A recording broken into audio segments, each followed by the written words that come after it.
Assalamualaikum warahmatullahi wabarakatuh. Alhamdulillahirabbil alamin. Wahdahu wassalatu wassalamu ala asrofil anbiya'i wal mursalin wa ala alihi washabbihi wasallam ajma'in.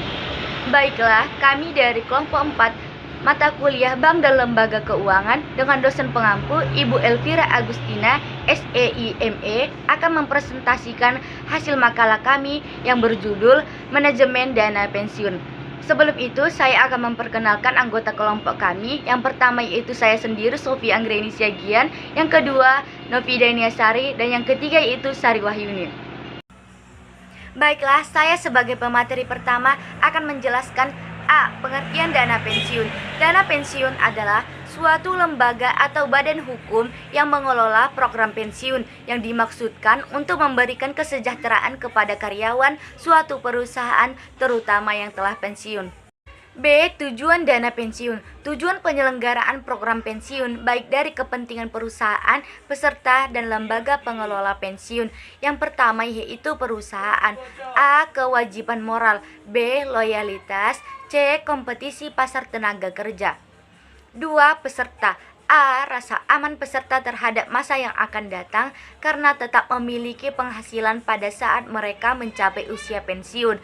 B. Kompensasi yang lebih baik, yaitu peserta mempunyai tambahan kompensasi meskipun baru bisa dinikmati pada saat mencapai usia pensiun atau berhenti kerja.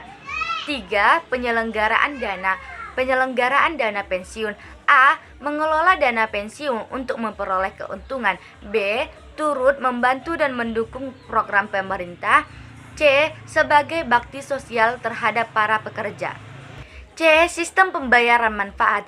Cara pembayaran manfaat pensiun kepada karyawan dapat dilakukan dengan dua cara, yaitu A. Pembayaran secara sekaligus. B. Pembayaran secara berkala. D. Peraturan dana pensiun. Ketentuan-ketentuan pokok yang diatur dalam suatu peraturan dana pensiun antara lain: yang pertama, dasar pensiun; yang kedua, besarnya manfaat pensiun; yang ketiga, iuran pensiun; yang keempat, hak sebelum mencapai usia pensiun; yang kelima atau yang terakhir yaitu kekayaan dana pensiun. Sekian penjelasan materi dari saya. Materi selanjutnya akan dijelaskan oleh teman saya. Assalamualaikum warahmatullahi wabarakatuh. Baiklah, selanjutnya kita akan membahas dua materi, yaitu jenis program dana pensiun dan metode pembayaran dana pensiun. Yang pertama, jenis program dana pensiun.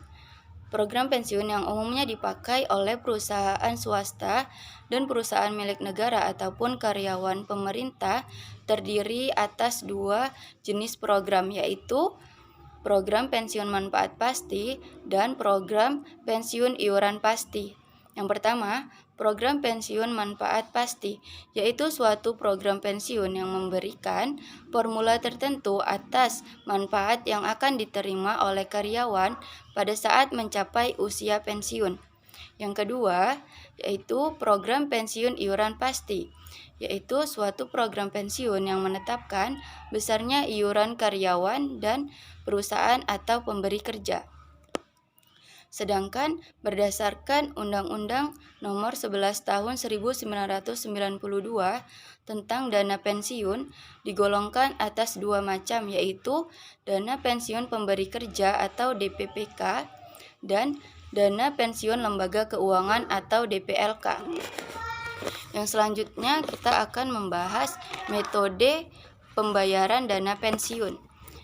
Ada dua jenis metode pembayaran dana pensiun, yaitu pay as you go dan funding system. Yang pertama, pay as you go, yaitu pemberi kerja hanya membiayai manfaat pensiun seorang karyawan atau peserta begitu diperlukan di luar gaji terakhir. Yang kedua, funding system, yaitu pemupukan dana yang bersumber dari peserta dan pemberi kerja. Metode ini merupakan metode yang relatif lebih baik daripada sistem pay as you go. Sistem pendanaan dalam hal ini dibagi menjadi dua, yaitu single premium funding dan level premium funding. Sekian dari saya dan akan dilanjutkan oleh rekan saya.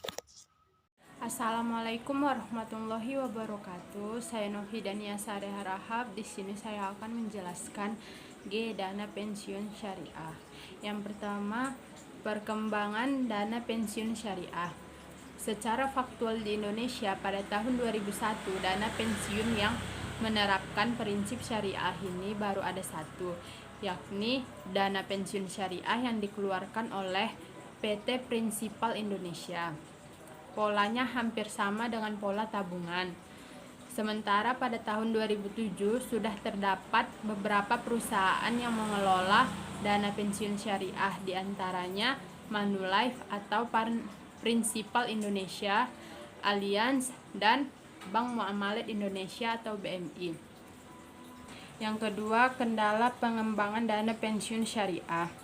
Salah satunya masih sedikit sekali proporsi masyarakat yang mau mengikuti program dana pensiun. Dan yang terakhir, yang ketiga, mekanisme DPLK syariah. Mekanisme pengelolaan dana pensiun syariah pada Bank Syariah Mandiri bekerja sama dengan PT Taspen untuk membantu pensiunan pegawai negeri Indonesia, baik itu PNS daerah, pensiunan mandiri, pensiunan Velindo, dan lain-lain. Sekian saja yang dapat saya sampaikan, kurang dan lebihnya saya minta maaf. Wassalamualaikum warahmatullahi wabarakatuh.